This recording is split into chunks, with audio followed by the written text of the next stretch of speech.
Good afternoon everyone. আগের দিনের ব্লগটা যেখানে শেষ করেছি তারপরের থেকেই কিন্তু আজকের ব্লগটা শুরু হলো। দেখতেই পাচ্ছ এখন কিন্তু আমাদের চিংড়ি মাছ ফ্রাই দিয়ে দিবে। এই দেখো এখন আমরা খাচ্ছি চিংড়ি মাছ ভাজা। এই আমরা সবাইকে দেখাও একটু।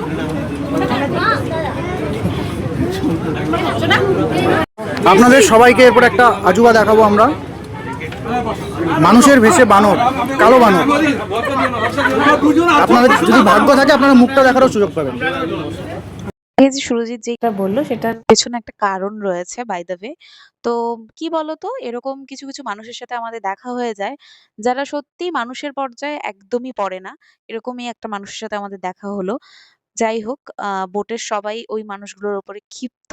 তো যাই হোক, আমি এত সুন্দর একটা জায়গায় এসে আর মানে খারাপ কথা বলছি না। তো দেখতেই পাচ্ছ ভীষণ সুন্দর একটা ওয়েদার, ভীষণ সুন্দর লাগছিল দেখতে এই জঙ্গলগুলো, আর সাথে জলটা কিন্তু অনেকটাই বেড়ে গিয়েছে। মানে আগের দিনের তুলনায় আজকের জলটা অনেকটাই বেশি মনে হচ্ছে আমাদের। আর হয়তো জোয়ার এসেছে, আর এই জায়গাটা না খুব সুন্দর লাগছিল দেখতে। সত্যি বলতে জায়গাটা কিন্তু খুবই সুন্দর। তবে আমাদের টাইমিংটা একটু ভুল হয়েছে। কারণ আমরা এতটা রোদ আমরা ভাবতে পারিনি, এতটা গরম আমরা ভাবতে পারিনি। দেখো বলতে বলতেই কিন্তু বৃষ্টি চলে এসেছে। আর বৃষ্টির সময় এই ওয়েদারটা ভীষণ সুন্দর লাগছিল দেখতে। ভীষণ সুন্দর একটা অনুভূতি। অ্যাকচুয়ালি এরকমভাবে বোটের উপরে তো এতটা টাইম থাকিনি। তো আমার কাছে সবকিছুই বেশ ভালোই লেগেছে। এই যে দেখতেই পাচ্ছ। আর আরো ভালো লাগছে এই কারণে, কারণ গাছগুলো, নদী মানে খুব সামনের থেকেই দেখতে পাচ্ছিলাম, বেশ ভালো লাগছিল। তবে হ্যাঁ, বাঘ দেখতে পেলে আরো ভালো হতো। তবে বাঘ আমরা দেখতে পারিনি আনফরচুনেটলি, সেটা আর দেখা হলো না। তো হাতটা দেখো একটু ভিজিয়ে নিলাম, বেশ ভালো লাগছিল নদীতে। নদীতে থেকে বৃষ্টি, এটা অনুভূতিটা একদমই আলাদা। ভীষণই ভালো লাগলো। আর এই জায়গাগুলো যে ক্যাপচার করে রেখেছি, এই জায়গাগুলো না আমার বেশি ভালো লেগেছে। প্রত্যেকটা জায়গাই তো সুন্দর। আর ফোনের মধ্যে যেকোনো ভিডিও করলেই দেখবে সমস্তটাই একরকম লাগে। তবে চোখে দেখলে, নিজে চোখে দেখলে বোঝা যায় যে প্রত্যেকটা জায়গা কিন্তু আলাদা, আলাদা রকম দেখতে। তোমরা হয়তো বুঝতে পারছো না, তবে আমাদের চোখে এটা কিন্তু দারুণ লাগছিল দেখতে। এই যে দেখো জায়গাগুলো এত সুন্দর লাগছিল, জাস্ট বলার মতো না। খুব সুন্দর লাগছিল, খুবই ভালো লাগছিল দেখতে। এই যে, আর নদীটা যে এতটা বড়, আমরা কিন্তু এখন যেখানে যাচ্ছি সেখানে নদী, সমুদ্র এক জায়গায় গিয়ে মিলে যাবে। সেজন্য বোঝা যাচ্ছে না। আর জলটা দেখতেই পাচ্ছ কতটা বেশি। যদিও আমার জল জিনিসটাতে খুব ভয়, ভয় লাগে। তো যাই হোক, কথা বলতে, বলতে কিন্তু আমরা আরো একটা স্পটে চলে এসেছি। আর যেই জায়গাটা তোমাদেরকে একটু আগে দেখালাম আর যেখানে বললাম যে সমুদ্র আর নদী, ওখানে কিন্তু ভীষণভাবে নৌকাটা দুলছিল। ভয়ে, ভয়ে মানে অনেকটা ভয় পেয়ে গিয়েছিলাম। যাই হোক, ফাইনালি আমরা আমাদের ডেস্টিনেশনে পৌঁছে গিয়েছি আরো আরেকটা জায়গায়। এই জায়গাটায় খুব একটা বেশি এই টাইমটাতে রোদ ছিল না। তো এটা দেখো, সবগুলোর মধ্যেই না একটা ব্যাপার আছে, সেটা হচ্ছে প্রত্যেকটাতেই একটা করে টাওয়ার রয়েছে। মানে উঁচু জায়গার থেকে দেখা যায় আরকি। যেহেতু এখানে বনের প্রাণীরা থাকে সেই কারণেই। আর গাইডও আমাদের সাথে ছিল। প্রত্যেকটা জায়গা উনি আমাদেরকে দেখাচ্ছিল। এখানে কিন্তু অনেক সময়ই বাঘ, হরিণ এগুলো দেখা যায়। তবে আমরা কিন্তু হরিণ দেখেছি আরকি। ঠিক আছে? এক জায়গাতে হরিণ দেখেছি, তবে বাঘ দেখতে পারিনি। আর জায়গাটা বেশ সুন্দর লাগছিল। আর প্রত্যেকটা এখানে গাছ যে রয়েছে, প্রত্যেকটা গাছই কিন্তু সেম রয়েছে। এই টাইম আ কিছু, কিছু সময় যখন নদীতে মানে জল বেশি হয়ে যায় না? তখন কিন্তু এই জায়গাটাতেও জল থাকে। সেটা দেখেও বোঝা যাচ্ছে, কারণ কি আ প্রচন্ড কাদা, কাদা ছিল জায়গাটা। আর দেখতেই পাচ্ছ কতটা সুন্দর লাগছে দেখতে। আমার এই জায়গাটা বেশ ভালো লেগেছে। একদম অন্যরকম। আর তোমরা কারা, কারা সুন্দরবনে গিয়েছো সেটা অবশ্যই কমেন্ট করে জানিও। আ তো আমরা তো গেলাম, ভালোই লাগলো আমাদের মোটামুটি। তো এই যে দেখো কি সুন্দর লাগছিল দেখতে। যতটা পারলাম ভিডিওটা করেছি। আর এখানে একটা অন্যরকম মানে একটু দাঁড়ানোর মতন জায়গা রয়েছে।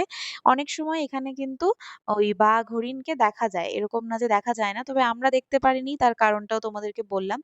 যেহেতু আমরা গরমের দিনে এসেছি, তার কারণেই কিন্তু আমরা দেখতে পেলাম না। কারণ কি গরমের দিনে কিন্তু বাঘ, কুমির এরা একটু কমই বের হয়। শীতের দিনেই কিন্তু বেশি বের হয়। তো এখানে কিন্তু আমরা যে যাচ্ছি মাঝে মাঝে কিন্তু অনেক পোস্টার লাগানো রয়েছে। এখানে কি কি ধরনের প্রাণী রয়েছে, কি কি রয়েছে সমস্ত কিছু এটার মধ্যে লিখা রয়েছে। আর আমি প্রত্যেকটা জিনিসই পড়তে যাচ্ছিলাম। বেশ ভালো লাগছিল আর অল্প অল্প তোমাদের সাথেও শেয়ার করলাম। একদমই অন্যরকম, এটা একদম টাওয়ারের উপর দিয়ে আমরা যাচ্ছি। প্রত্যেকটা জায়গায় কি হয়েছে নিচ দিয়ে হেঁটে তারপরে টাওয়ারে উঠতে হয়েছে। আর এটা একদম টাওয়ারের উপর দিয়েই আমরা হাঁটছি। এটা একটু অন্যরকম ছিল, বেশ ভালো লাগছিল। আর এখানে একদম মানে হরিণের পায়ের ছাপ দেখা যাচ্ছিল। বলতেই কিন্তু আমরা সত্যি হরিণ দেখে নিলাম। ওই যে দূরে, আমি জানি না কতটা ফোকাসে তোমরা দেখতে পাচ্ছ। আমি যতটা পারছি দেখিয়ে দিচ্ছি। ওই যে হরিণটা ওখানে কিন্তু শুয়ে ছিল। তো বেশ ভালো লাগছিল। যদিও আমরা হরিণ আগে দেখেছি, যাই হোক তাও একটা এরকম খোলামেলা জায়গায় হরিণ দেখার মজাটাই কিন্তু অন্যরকম আর আলাদা। তো দেখো এরপরে কিন্তু আমরা নিচে চলে এসেছি। মানে উম আটকানো রয়েছে সবদিকেই, কিন্তু এটা হচ্ছে নিচের দিকে। তখন আমরা উঁচুতে ছিলাম। আর এখন কিন্তু আমরা অনেকটাই নিচে, দেখতেই পাচ্ছ। আর এখানে মাঝখানে একটা পুকুর ছিল আর এখানে দেখো বাঘ দেবতা আর মা বনবিবির মূর্তি রয়েছে। এখানে কিন্তু পুজো হয়। তো বেশ ভালো লাগলো। এরপরে দেখো আমাদের সামনাসামনি একটা হরিণ চলে এসেছিল আর এত লোকজন ওকে দেখছিল, তবে ও কিন্তু ভয় পেয়ে কিন্তু চলে যাচ্ছিল না, ও দাঁড়িয়েই ছিল। তো বেশ সামনের থেকে হরিণটাকে দেখলাম, বেশ ভালো লাগলো দেখতে। এই যে ছোট বাচ্চারাও ভীষণ এক্সাইটেড যারা এসেছিল।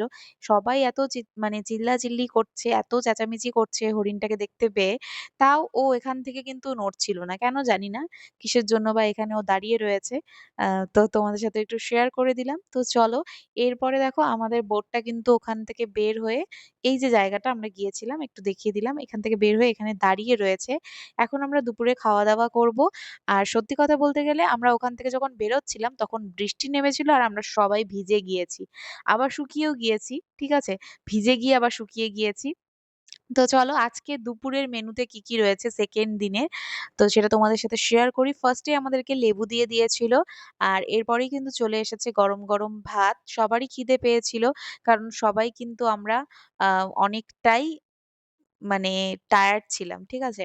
সেজন্য খেতে বসে গিয়েছি। এই যে ভাত দিয়ে দিয়েছে, ভাত, লেবু চলে এসেছে। এরপরে আজকের মেনুতে কি রয়েছে চলো তোমাদেরকে সেটা দেখাই। এরপরে এসেছে ডাল। আম আজকে নরমাল ডাল ছিল। কোনো মাছের মাথা বা কিছু ছিল না। নরমাল ডাল ছিল এটা। নরমাল ডালটাই বেশি ভালো লাগে। এছাড়া ছিল আলু ভাজা। ছোট করে কেটে আলু ভাজা করেছিল। আর মাছের মাথা দিয়ে ছিল কচুর শাক। এটা খেতেও মোটামুটি ভালোই হয়েছিল। আমার তো ভালোই লেগেছে। আর ছিল সর্ষে ইলিশ। এই যে সর্ষে ইলিশ। যেহেতু এটা ইলিশ উৎসব সেই কারণে কিন্তু ইলিশ মাছটা ছিলই। আর যেটা আমার সবথেকে বেশি ভালো লেগেছে সেটা হচ্ছে চিংড়ি মাছের মালাইকারি। এটা ভীষণ টেস্টি হয়েছিল খেতে। তো এখানে ছিল ২ টো করে চিংড়ি মাছ। এটা খেতে আমার খুব ভালো লেগেছে। আর চিংড়ি মাছটা খুবই ফ্রেশ ছিল আর খুবই ভালো ছিল। আমার মনে হচ্ছিল আরো, তবে এটা আনলিমিটেড ছিল না। বাই দ্য ওয়ে লাস্টে আমাদেরকে দিয়েছিল চাটনি আর পাঁপড়। এটা খেতেও বেশ ভালো লেগেছিল। তারপরে আমরা চলে এসেছি আরো একটা স্পটে। এইখানে রয়েছে লোকনাথ মন্দির। মানে আমরা ১ম এ ভেবেছি যে এটার ভেতরেই হয়তো মন্দির। কিন্তু পরে জানতে পারলাম যে এখানে মন্দির না, এখানে জাস্ট মানে কারো বাড়ি বা কিছু ব্যাপার রয়েছে। মানে বাড়িই রয়েছে কারোর। তো এটা মন্দির না, মন্দির হচ্ছে অন্য জায়গায়। আর জায়গাটা ভীষণই খারাপ ছিল। মানে এত কাদা দিয়ে ভর্তি। তো যাই হোক অনেক কষ্ট করে আমরা কিন্তু লোকনাথ মন্দিরে ফাইনালি পৌঁছে গিয়েছি। এখানে যতটা কাদা দেখতে পাচ্ছ তার থেকেও সামনে আরো বেশি কাদা ছিল। আর অনেকটা দূর হেঁটে এসেছি আমরা। মানে সবাই খুব টায়ার্ড। তারপরে এই মাঠটা ছিল, এই মাঠ দিয়ে কিন্তু আমরা এখন লোকনাথ মন্দিরে যাচ্ছি। একবার ভেবেছিলাম যে যাব না। তারপরে আবার মনে হলো যে না যাই। তার কারণ হলো এত দূরে এসে মন্দিরটায় না গেলে কিন্তু ভালো হবে না। মানে ভালোও লাগবে না। সেই কারণে ভাবলাম যে এত দূর যখন চলে এসেছি তাহলে এইটুকু যাওয়াই যাবে। তো যাই হোক সবাই মিলে আমরা এখন যাচ্ছি। তো চলো তোমাদেরকেও গিয়ে লোকনাথ মন্দিরটা দেখাই। আর তোমরা পুরোটা দেখতে থাকো। এই দেখো চলে এসেছি, কথা বলতে আমরা পৌঁছে গেছি লোকনাথ মন্দিরে। এই যে। আর এখানে কিন্তু আমাদের প্রসাদে মিষ্টি দিয়েছিল, দেখতেই পাচ্ছ। এই যে আ একজন একটা জেঠিমণি দাঁড়িয়েছিল। সবাইকে প্রসাদও দিচ্ছিল। অনেকে ভেতরে গিয়েছে। যেহেতু আমরা মাছ দিয়ে খাওয়া-দাওয়া করেছি, সেই কারণে আমরা ভেতরে যাইনি। যদিও ওনারা বলছিল যে, "হ্যাঁ, যেতে পারো, কোনো ব্যাপার না।" তারপরে দেখো আমাদের ফেভারিট জায়গাটায় আমরা বসে পড়েছি সবাই। এই যে এই জায়গাটা কিন্তু ভীষণ ভালো লাগে এই জায়গাটায় বসতে। এত সুন্দর একটা হাওয়া চলে। আর পেছনে যে দেখতে পাচ্ছ ওই জায়গাটা, ওখানের লোকগুলোই কিন্তু মানে ওরা ওখানেই বসবে আরকি। ওরা কোনো জায়গায় ওঠেওনি। ওনাদের মধ্যেই একজনের কথা সুরজিৎ তখন বলছিল যাকে বাদ দাও, এগুলো আর বলে তো আর কোনো লাভ হবে না। তো চলো তোমাদেরকে সবটা দেখাচ্ছি, দেখতে থাকো পুরোটা। বোটের মধ্যে ছিলাম। তোমাদেরকে ১ম এই বললাম যে আজকে কিন্তু আমাদের ৬ ঘন্টা যেতে হবে, ৬ ঘন্টা আসতে হবে। আরো বেশি টাইম আমরা কিন্তু বোটের মধ্যে ছিলাম। সেই সকাল ৬:৩০ থেকে এখন বাজে প্রায় ৫:৩০ পৌনে ৬টার মতন। আমরা মোটামুটি ওই ৭:৩০ নাগাদ বোট থেকে নামবো। তো এই জায়গাটা দেখো এখন এত সুন্দর লাগছিল আর এত সুন্দর একটা হাওয়া চলছিল, জাস্ট বলার মতো না। আর তখনই কিন্তু আমাদের কাছে চলে এসেছে এই যে, কি চলে এসেছে বলো তো? চলে এসেছে কিন্তু আমাদের সন্ধ্যার খাবার-দাবার।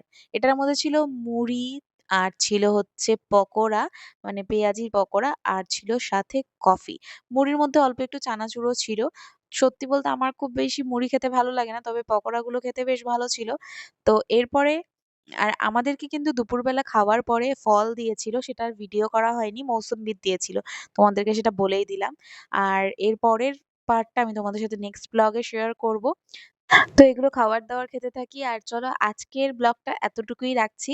নেক্সট ব্লগে তোমাদের সাথে শেয়ার করব আমরা কখন নামলাম, তারপরে আমরা কি, কি খাওয়া-দাওয়া করলাম সবটা। তো চলো tata, bye, bye, good night.